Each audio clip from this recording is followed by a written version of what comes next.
Part 4 of the Run series, and this section is called On the Road. That doesn't look good. Dennis and Mac glanced at each other, then over their shoulders at the girl. She was huddled in the back of the truck. Her eyes were wide with horror as she stared down at the gash on her leg. Dennis forced his own gaze back to the road ahead of him. Sunnydale was shrinking quickly in the rearview mirror. For a second, the only noise was the truck's engine as the group sped across the abandoned countryside. "Well, I guess we found Anna," said Mac. "Now what?" "Let's find a safe spot like we planned," replied Dennis. "Maybe we can set up camp in the woods around here." He gestured to the west, where the thick tree line rose up, not far from the road. Whether the seclusion it offers was inviting or ominous, nobody could decide. "Will Anna be okay?" Jeremiah piped up, looking worried. He turned and mouthed, "Are you all right?" through the rear windshield. She gave a weak nod. "I'm sure she'll be okay," said Mac with confidence. He didn't want the boy, who was clearly scared, to panic. But Mac felt close to panic himself. Would Anna be okay? He looked at Dennis, whose furrowed brow suggested he was having the same thoughts. Mac glanced back at Anna again. She was hugging her legs to her chest, her forehead pressed against her knees. Mac saw that she was shaking. He couldn't tell if it was from the bumping of the truck on the uneven road or from crying. The wound on her leg stood out angrily against her pale skin.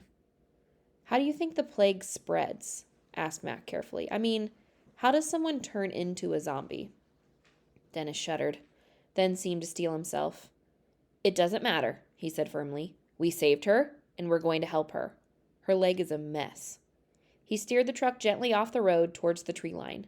He slowed down, not wanting to jostle Anna in the back of the truck. Mac nodded. "So we're a party of 4 now.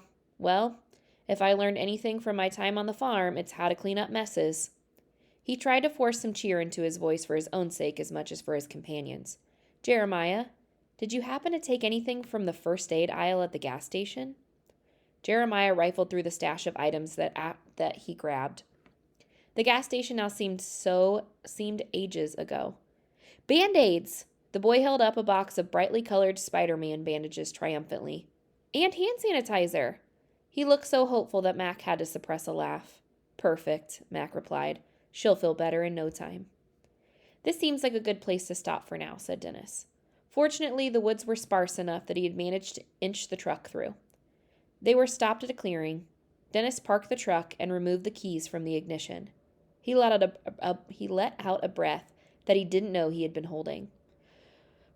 "I think we're safe for now." He opened the door, hopped out, and turned toward the back of the truck. "You must be Anna. I'm Dennis, and they're Mac and Jeremiah," he indicated his companions. "We heard you on the radio. Are you okay?" Anna stood up, still shaky, and clambered out of the back of the truck. "You saved me." Her voice was ragged and breathless. "I thought I was a goner.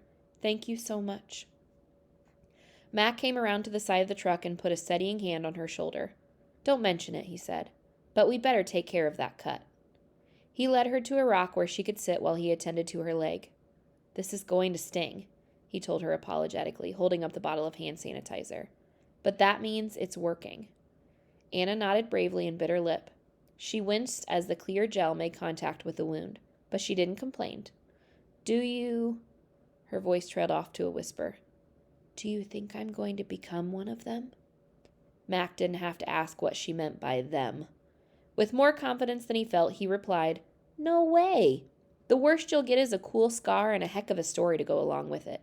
If anything, you'll end up with superpowers from these Spider-Man Band-Aids." Anna managed a small smile as Mac finished dressing the wound. Despite his joke, he was worried. Maybe it was his imagination, but the gash seemed to be intensifying in color. It had deepened into an unnatural shade of purple that almost glowed in the fading daylight. Anxiety gnawed at his stomach. He hastily covered the cut with the friendlier hues of the bandages. "You're all set," he tried to grin. "Now, let's see how Dennis and Jeremiah are doing."